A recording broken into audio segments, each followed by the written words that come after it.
Hey there, and welcome to Business Over Cocktails. I'm Lauren Fondriest, your host and hype woman, bringing you real talk about entrepreneurship. This is the podcast where we dive into the bold whys, the messy middles, and the game-changing aha moments that lead to success. You'll hear unfiltered stories from entrepreneurs, plus bite-sized solo episodes inside the Business Chaser series, where we cut through the noise and get straight to what actually drives sales, visibility, and growth. So whether you're here to get fired up or finally feel seen in your business journey, pull up a seat, pour your favorite drink, and let's have a real conversation. Hi, everyone. Welcome back to Business Over Cocktails. I'm Lauren Fondriest, and today I have Lauren Fondriest on here, and she's a women's dating coach. We actually connected earlier this year at a networking event in Chicago, and I'm so excited to learn more about her. I think it's so cool that when I get to have people on these podcast episodes that I know, but maybe not very well, and now I get to hear the whole origin story of how you became who you are today. So let us know more about you, Lauren, and then I'm going to go ahead and ask you some questions. Thank you for being here.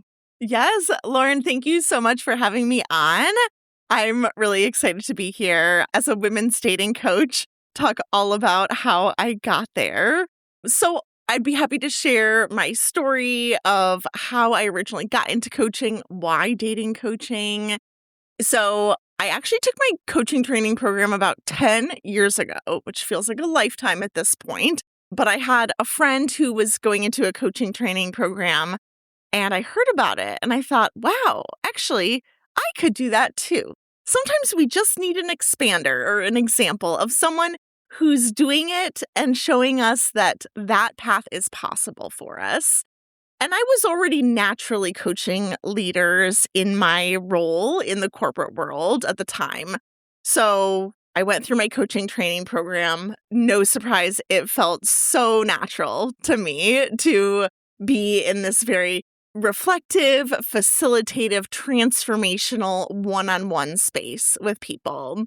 And as I grew in my corporate career, I actually have been coaching leaders for quite some time. So working in that leadership development space, now I help them work with teams.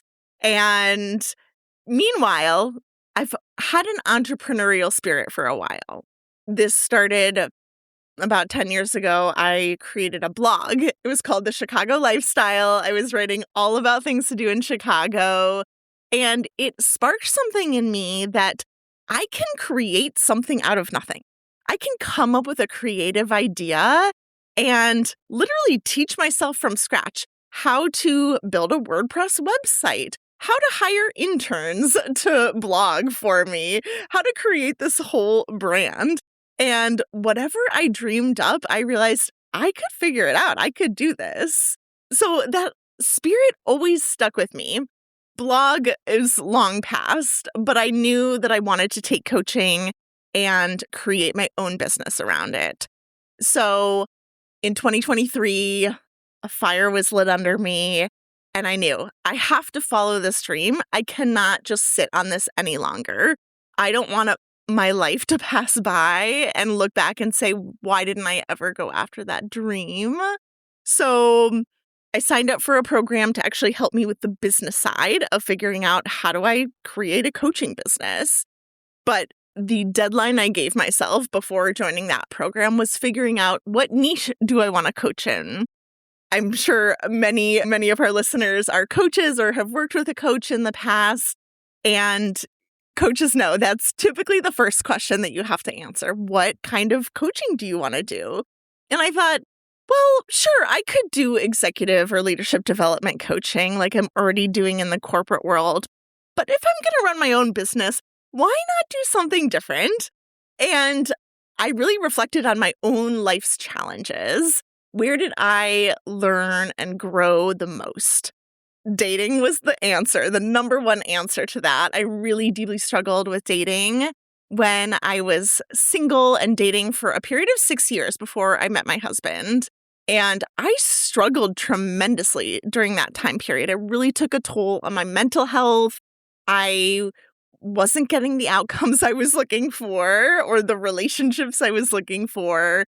And I had to learn, how do you date in a healthy way? So now, living and breathing that, being married for almost 3 years, it is my mission to help women date in a healthier way, in a more conscious and intentional way. So I've chosen to bring that mission into my coaching business. And that's how I became a women's dating coach. I feel like there's so much in there that I want to unpack. Like there's so much, and we will for sure get into a lot of that. But I think my biggest question is, you coach leaders in Fortune 500 companies, like you do a lot of leadership coaching. And I'll say this little caveat is, yes, coaching, I've been a coach in banking and sales, and now I coach, clients as well, and with leadership and mindset and things like that. But what you do currently, right? You're still coaching in the corporate level, and then the side quests that you have and this business that you have, you're coaching women into dating. These are polar opposites. Coaching, yes, same tools maybe, but how do you, is it two different personas that you have to kind of embrace? Ooh, such a good question. I think for me, the journey this year has been really showing up in my authenticity in every environment that I'm in. And in the corporate world, that has looked like showing more parts of myself and being more expressive with my intentions and my ideas. And I feel like there are actually so many parallels between leaders in the corporate world and how you lead yourself in your romantic love life, right? So much of it is based on connection, believing that you are capable of going after what you want. So actually, even though it feels different, there are quite a few parallels there. Yeah, I think so. And I was going to ask you, what do you think are the specific similarities that you see or that you coach to? Yeah. Coaching at its core is really about identifying what you want, overcoming the belief systems that are holding you back from that, and taking aligned action towards that, and having your coach hold you accountable to work towards that goal. So whether that goal is learning how to step into your leadership identity, or that goal is dating intentionally and approaching it from a place of self-worth, we see a lot of the same themes show up. Yeah, I think so too. A lot of times I have a lot of parallels to health and fitness coaching. And I feel like because that's been my journey as well, where it's been I'm working towards a goal. I ran the Chicago Marathon in 2019, and there's always a mindset and coaching aspect to whatever you're trying to do. And so when I think of health and fitness, it's been a big role in my life, to then business coaching or leadership coaching. There are so many parallels to that. So I can see how you lead yourself and finding a partner in your life. You have to better yourself. You have to build your confidence. Anything that you're pursuing, whether that's a person or a goal, I can definitely see the parallels with that. What was the turning point though? In your dating life versus starting this business, how long of a gap was there into I need to become a dating coach to how you began with okay, I need to coach myself in this dating world? Yeah.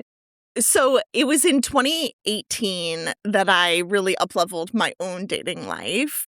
I actually found a dating coach online, and I didn't work with her in a one-on-one capacity, but she hosted virtual summit and had all these beautiful video interviews with other relationship experts. I spent hours devouring all of these videos, and I learned so much about what it actually takes to build a healthy relationship. My mind was blown. Why were we not taught this? And I realized that there was so much more to this, not only from a mindset and belief standpoint, but also real tools and skills and practices that we can bring into our dating lives that most of us are never taught. Most of us are facing bad advice or conflicting advice that we find online or from very well-meaning friends and family or movies, rom-coms growing up around how to find love. And most of that focuses on the chase and the chemistry and the conflict and the tension and the excitement of it all. And then, in the movie, there's always an airport chase scene and then, oh, they're together happily ever after. Well, what comes after that? They want different things. They're not compatible.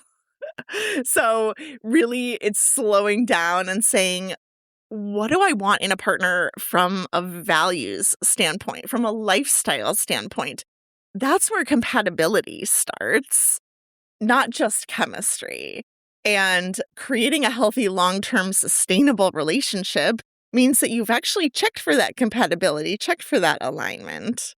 Do you feel that you coach a certain type of woman? Yes. And actually, this is another parallel with the corporate world because my clients are high achievers, they are growth-minded, and they are also deeply feeling women. So it's this beautiful combination of knowing that you have a big goal and ambition to find a really meaningful partner and build an equal relationship. You're not here to settle. You're not here to play small in any arena of your life.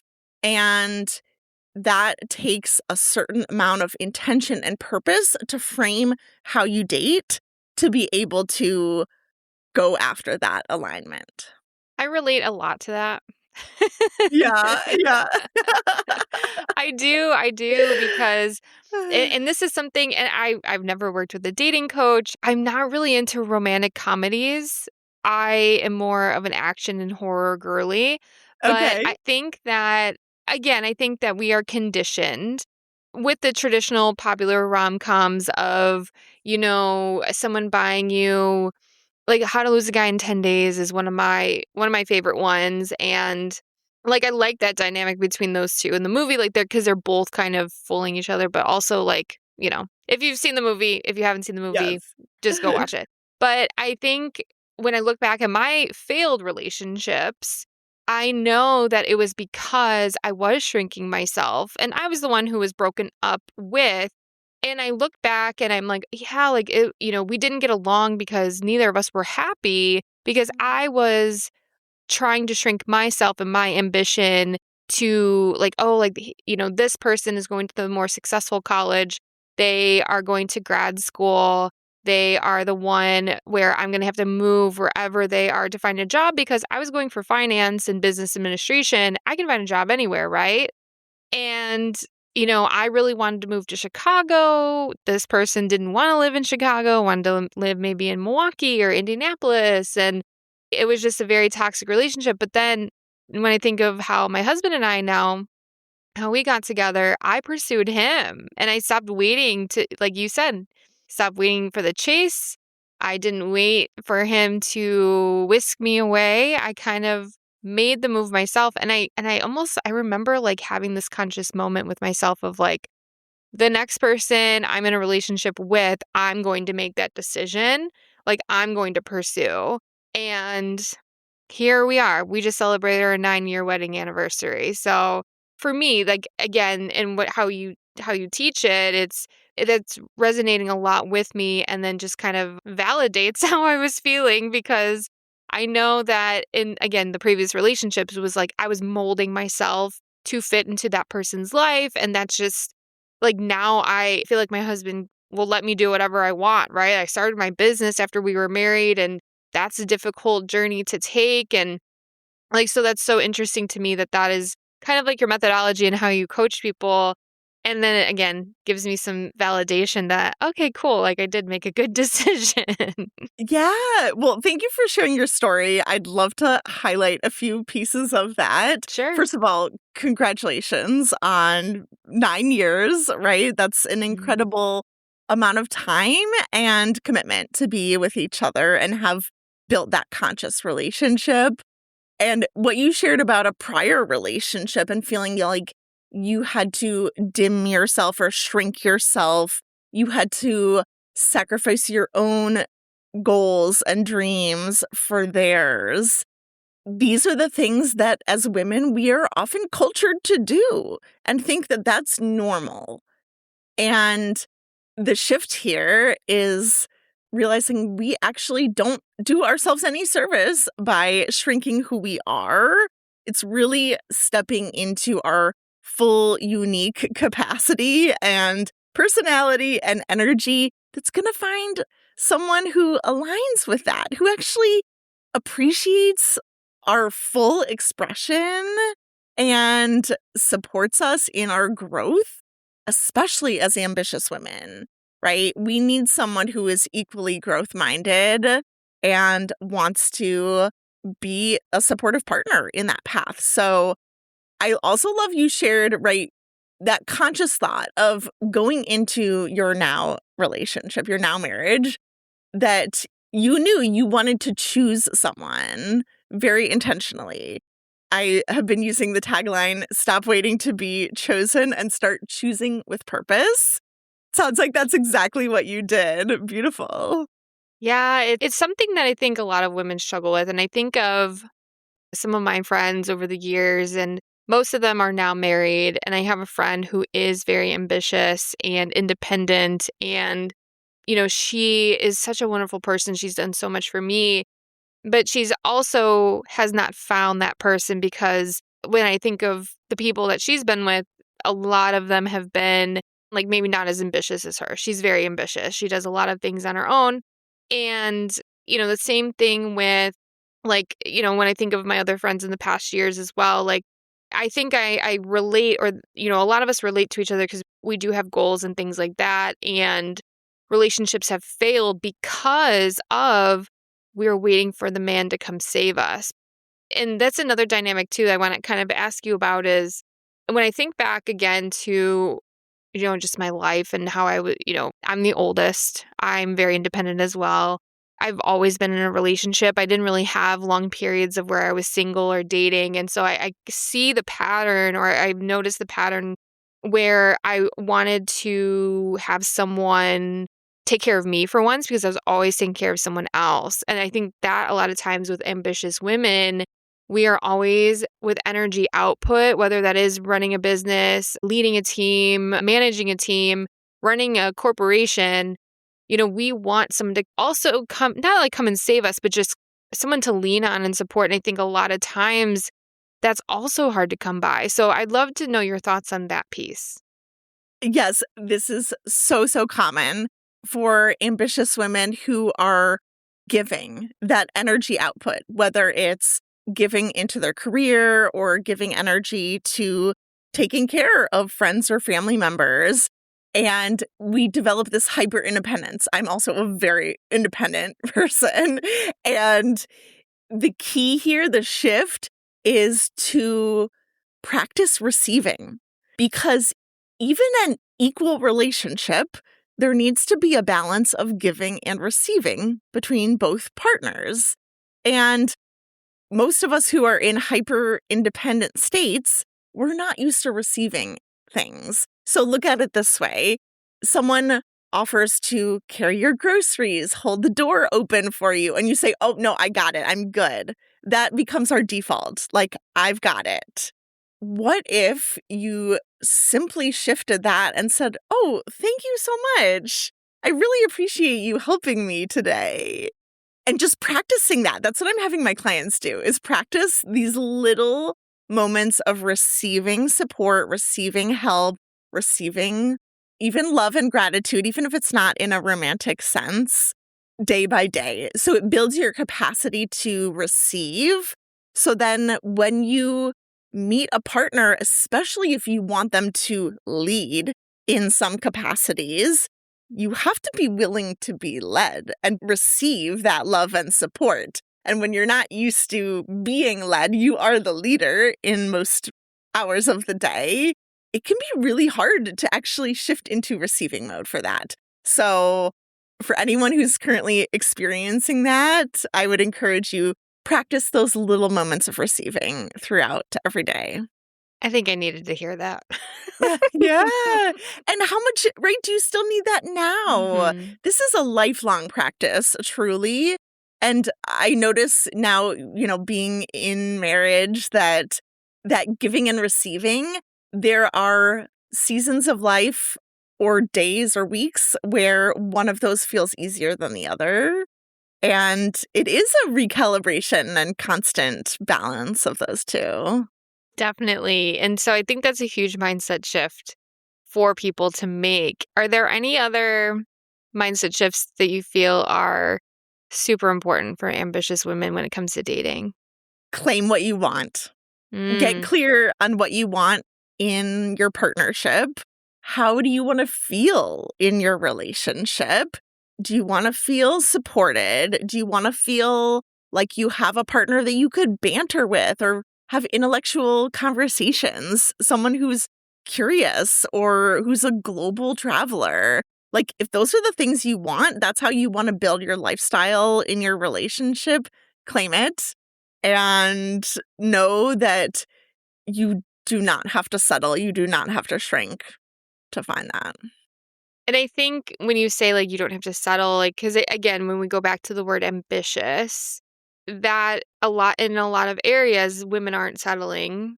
But I think then, how does that ambition complicate dating for women?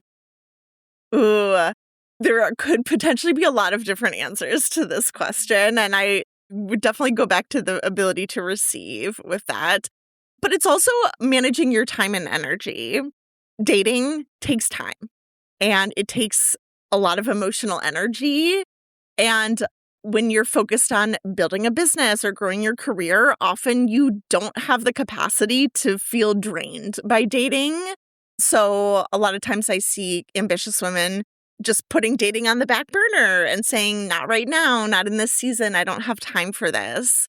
And what if you could shift it so dating actually felt like self-love, felt like self-care? The things that you're doing towards dating and towards preparing yourself to meet an aligned person actually feel energy giving instead of energy draining, then you're more likely to have capacity and bandwidth in your very busy schedule to incorporate dating. So that would be another shift I would share is reframing dating as a more energy giving activity focused on that self-discovery and how you're showing up in your authentic way rather than avoiding it and feeling like it's just going to drain you on your already very busy schedule. I think the other thing, what that question meant to me is I think that whenever ambitious women, and I know I'm very impatient, and you mentioned that as dating, yes, you have to be patient with dating, but you want that goal immediately, right? And for whatever reason, it's not happening as fast as you want it to happen. And then it's, oh, like I went on this date and it was awful. I went on this date, it wasn't that great. And you're almost also chasing perfection and you want that perfect moment. And maybe that comes back to the condition of the romantic comedies and society. What are other limiting beliefs that you see that women bring into the dating world about dating? Yeah, well, this one is huge. And when I was in my single phase, I called it the unknown, this indefinite, uncertain time period when you just don't know when you're going to find your partner. And as someone who is very goal driven and I'm used to going after goals like running a marathon where there's a set date and time, if you do the steps, if you follow through, you will achieve that goal. And for women who are used to operating in that mindset, dating feels so challenging because it's just not as tangible. And this is actually something that I've built into my dating coaching framework is accounting for that mindset for women who always want to know what the next step is. So they feel like they're creating that momentum and working towards their goal. So I have a very sequential structured framework. After every session, they know exactly what they're committing to over the next 2 weeks, right? So it's in little increments. We're building on it, finding those daily practices. So yes, I'm very mindful that that's such a common challenge because I experienced that myself. And there is some amount of building the faith and finding the resilience to weather this process that you will not know when you're going to meet your partner, but you can keep taking steps forward in that direction by building up your own capacity to receive love and build a healthy relationship, and also putting yourself out there on a regular basis to actually go meet new people, connect, and put yourself in environments where you actually could meet people to go on dates with. I think that's so interesting because I know that, again, like, I never have worked with a dating coach, nor I don't think I was single for very long. But Yeah. I know that when it comes, again, to the impatience and wanting that next step, I love that you've built that into your framework. What are some other details of your framework, though? Do you want to take us through what your framework is? Sure. So I, of course, start with a foundation of self-love. Truly, that is the foundation that we all need to have built before approaching dating intentionally to try to find that life partner. And what that means is not just like romanticizing your own life, getting really clear on like why you are worthy exactly as you are. And the mindset shift there is dating accordingly, right? Date from that place of self-worth. You're not just waiting for someone to pick you, choose you, chase you. You are purposefully coming into this fully whole and complete as you are, but you want a partner who really complements your life. So that's where we start from that foundation, building that magnetic energy to approach dating from a place of confidence, empowerment, rather than fear and scarcity. I help women go through past dating patterns and uncover any limiting beliefs or patterns that they might not want to repeat, and then have them get really clear. How do they want to feel in a relationship? What qualities and values are they looking for in a partner? And how do you actually check for those in the first few dates, right? Early in the dating process. So I have them come up with questions that they might ask or things they might look for to uncover their date's value system. And then we put together a strategy for how are you actually going to go meet people and find dates. And quite a few people are burned out on dating apps. They are still a viable option. And if you want to diversify your strategy of how to meet people, you absolutely can still use dating apps, but use them mindfully. Limit your exposure with them. But the best thing now is just get out of your house and go to the singles events, right? Go to places where you actually have an opportunity to talk to people and mingle with people. And then from there, it's the accountability for them to put that into practice, iterate, right? Make decisions along the way. So that's how I work with women, really in that point where they're ready to say, I'm done with casual dating and I want to find my partner. That's the shift. That's when I work with women. How do you help those ambitious women, though, overcome rejection? Yes. So it's never easy. And honestly, many women I know, myself included, actually have big feelings and truly like let yourself feel it, grieve it, right? If you need to. We hear a lot of bad advice like, oh, he doesn't owe you anything. Just get over it. Just move on. But if that doesn't feel right for you, if that advice doesn't sit right with you, take the time to fully feel it. Care for yourself. Tune back into yourself first. So you're not just jumping back out there. You're actually recalibrating and resetting so you can then approach dating from that place of self-worth again.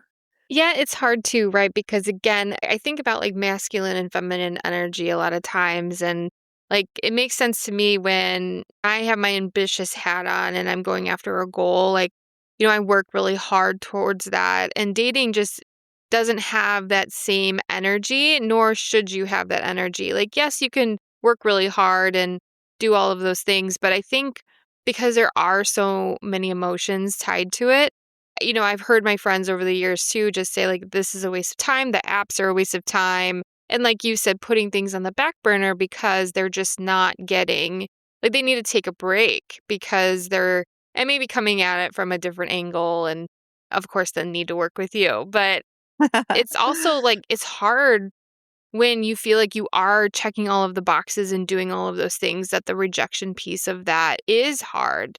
And I mean, I think too, like I've always been the one that was broken up with. So I've been through my share of really hard breakups. And it's nice when you are chosen like for yourself. But then, again, like we said at the beginning of this call, like I was broken up with, but it was because I was unhappy. And I'm kind of glad, obviously, all of those breakups happened.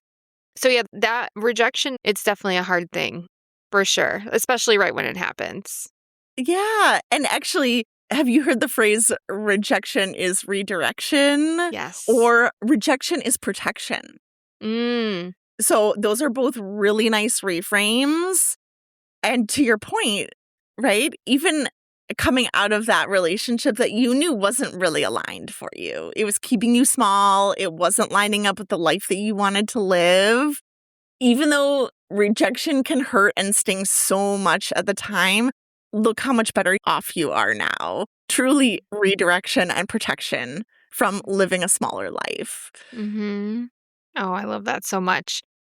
Can you share like one of your favorite transformation stories, if not like one of like a client testimonial or something that you are just absolutely proud of that you were able to accomplish for a client? Yeah. So here's the tricky part about dating coaching is like defining success and these big Mm, transformations, right? Obviously, the big end goal is to help people to get into a healthier relationship from the start and imagine the ripple effect of the better life that they could live because of that.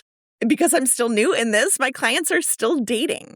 And so I look at this as all of the little micro wins along the way. And I'm really focusing on being proud of those micro wins. So, for example, one of my clients started at a point where she had a lot of deep family pressure and cultural conditioning around getting married and the type of partner that she was looking for. But she had to step back and say, well, what do I actually want? If I set aside family, culture, religion, all of that, what do I want? So we went even really deep into like, do you want someone who has the same religion as you, right? How do they practice that? How does that match with your ambition, right? In a very traditionally conservative type of religion. And so got clear on what does that look like for her. She was also used to thinking 10 steps ahead and predicting the outcome. Either, oh my gosh, I'm going to go on a date with this person and it's going to be great. We're going to end up together. Or I haven't even gone on a date and I already know it's not going to work out. So she was already predicting the outcome. And the biggest shift that we worked on together was really helping her be more present in the moment and be in her authentic magnetic energy. So now, as she's going to events, meeting new people, going on dates, she can be fully present and show up as herself, meet them as themselves, and allow it to unfold naturally. So she's not like sabotaging it from the beginning. I think that's so cool, and that is such a huge one. I think across the board and a lot of different things that we pursue is that we get to do things fully as ourselves, like where no one is making us shrink or making us feel less than. And so I think like I'm sure that would be amazing. You help someone find the person that they're going to marry and like have these huge wins. But I think I resonate a lot with like the things that you said too of it makes me like as a business coach when I'm making someone feel like they are up leveling or they're achieving their next level and they get to just like be themselves unapologetically and forgetting like what social media says about them or has to do with their content, they need to fit into a trend or something. Like that's my favorite thing is like when they just have those light bulb moments and the confidence to just show up and do the thing that they're meant to do. I think that is such a huge win. Yeah, actually, I want to talk more about this. I use the analogy of peeling back the onion layers. Right? So Yeah. imagine like at our natural state, we're at the core of the onion, and all the layers have built up over the years of what our family told us to do, maybe what religion or our cultures or society, friends, our environments, our careers, all these places have conditioned us to think we need to be a certain way, talk a certain way, act, look, think a certain way, all of this. And I've reached this point in my life over the past few years where I'm like, I need to peel back all of these layers and get clear on what do I want? Who am I at my core? What values and intentions do I want to live by? And truly, it is so life changing and shifting to peel those layers back and be able to actually live for yourself. And this impacts every arena of life, career, relationships, everything, you name it. And after going through that experience myself, still going through it, right? And helping other women go through that, whether in dating or in the corporate world, has felt so empowering. And I love helping people shine their own light. And to me, that means like really being bright and expressive as themselves and not what other people have told them to be. But I'd love to hear more about like, how does that play out for you when you're working with someone and they have that light bulb moment? Like, I can actually just go after it and be myself. I think it comes a time where it's not, I don't think it's necessarily when someone's like a newer business owner, right? I think you have to have some success under your belt. And I can even reflect on how that felt for me, where it just comes down to one day where you realize that, like, oh no, I actually have a business. Like, I don't have a hobby. I Yeah. don't have this little side quest. A side job, part-time hobby, whatever. You realize that you actually not only are making money, but that you are making an impact and a difference. And it could be someone recognizing you or have already heard about you before you heard about them, right? Maybe someone referred you and you don't know who referred you. And it comes in those little moments, I think. But then it becomes like, okay, like I don't have this little business anymore. You're not just building and scraping by and trying to get clients and like doing all the small tasks of like posting on social media, writing all this content and blah blah blah. No, now you're going to start thinking of future vision. And you're going to be like, okay, what do I really want to create? What do I really envision for myself? And then I'm going to pursue that. And then you think about like your core values as a person and what you want to represent. And so I feel like I've had a lot of those conversations lately with my clients because I think that, again, like these clients have had success in their own right and sign clients and have successful businesses. Some of them make more money than me, but then they're just like, wait a minute, I am capable of more. I want to grow to the next level. I don't know how to get there. And then so we kind of recenter around like, okay, what do you really want? And it comes down to, again, maybe the purpose, being more intentional and truly just focusing on what means the most to them in the grand scheme of things. Yes, we want more money. Yes, we need more clients and all that stuff. But what does that mean to you? And so, like, I think there, again, with a lot of parallels there, it's like, yes, you can date someone. Yes, you can find a partner, but like, what would that mean for you?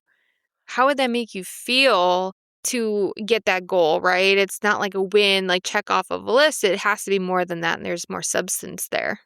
Yes. And I was totally resonating with what you were saying because I'm experiencing that myself. It feels like stepping into that CEO identity. Hmm. And I notice every time I have an up level, it's because I'm really claiming my CEO identity. Yeah. I Yeah. mean, that's exactly it. It was so funny. Right before we recorded our podcast, I recorded with my first ever business coach. And I have not worked with her. The last time I worked with her was in 2020. So it's been a considerably long amount of time, but I credit her with a lot of things. And so it was really cool to talk to her and have this full circle moment. But just like you said, it's what she has helped me do is like, what is that next level? What's Lauren 2.0? Who is Lauren 2.0? What does that look like? Like if you envision yourself of, okay, if I'm going to make $1 million a year, what does that look like? And then, so again, that's similar. It's like if you're in a very committed, healthy relationship, who do you need to become? And you start to bridge that gap of like, okay, like if you start to envision, like maybe I'm working out all the time. Maybe I'm doing a face mask at night. Maybe I'm going to sleep better. Maybe I'm eating better. And like it's these little things that you can literally do now to start then getting to that future vision of yourself. Yes, absolutely. You can do that in dating while you're in a single phase of being that energy that you want to attract, to build those things into your life now. And same thing I'm experiencing in the entrepreneurial world. Just be it now, right? Imagining what my future will look like and do it now. The phase that I'm in right now, I am still working in the corporate world. I am growing my business, and my shift is ultimately to go full time in my business. And I had this aha moment the other day that I am the only person who can give myself permission to leave the corporate world. Like, Yes. yes, I am so grateful for my colleagues who are supportive in that endeavor. And, you know, my husband's on board. But really, I'm the only person who can give myself permission. And my therapist asked me, well, what does that look like? Of course. I said, let me come back to you on that. So I came back the next week and I said, I figured it out. It's little micro moments, one decision at a time, where I am giving myself permission to reorganize and prioritize my energy, my time, and how I show up in the world as a CEO and as what it would feel like to be full-time in my business. Do it now, right? Yes. And so just showing up that way and showing myself that actually this is possible because I'm already doing it. It's those little micro permissions that I have to give myself to step into that. Yes. Oh, yeah. So many parallels again. And I think even the smallest of tasks, right? So we just talked, like I mentioned, like, oh, do a face mask, take care of yourself, little bits of self-care. It doesn't seem like that would matter in the grand scheme of things, but that's like little steps to take care of yourself, or just like choosing yourself over another option or another person, and taking that time just dedicated to yourself. And I talk about like increasing capacity as well to our next level. And so again, for me, that means taking care of myself more. And so over the last year, I started going to the gym in the morning, and that helps me not only to take care of myself, but I have time in the morning to myself. It's quiet. It's a drive to and from the gym. It's round trip 40 minutes. Especially in the summer, you have the windows rolled down. It's quiet. The gym's quiet. There aren't a lot of people there that early in the morning. And so it's just, again, like it seems counterintuitive because we want to do more work. We want to like really like muscle our way through things sometimes, especially as ambitious women. But we have to really, again, focus back into who do we want to become. So I love that conversation that we're having right now. It's such a good topic. Yeah. But tell us how we can connect with you, learn from you. I know that there's going to be people wanting to learn more from you. Thank you. Such an honor to be here and talk about this with you, Lauren. I offer dating coaching, again, to high-achieving, growth-minded women who want to stop the casual dating and the confusion and shift into that purposeful, intentional, conscious dating to find an aligned partner. So you can find me on my website, laurenfondriest.com, as well as on Instagram at Lauren Fondriest. That's where I hang out the most often.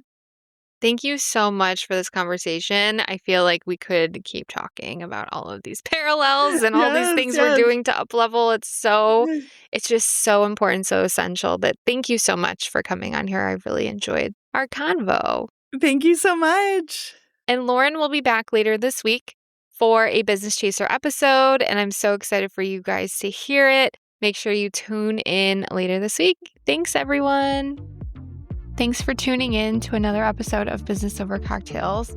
where real stories and bold business moves come to life. If this episode lit something up in you, share it with a friend, tag me at Lauren Najar or the podcast page at Business Over Cocktails. Make sure to leave a quick review as well. It helps more than you know. Until next time, keep chasing what matters and building the business that feels like you. Cheers!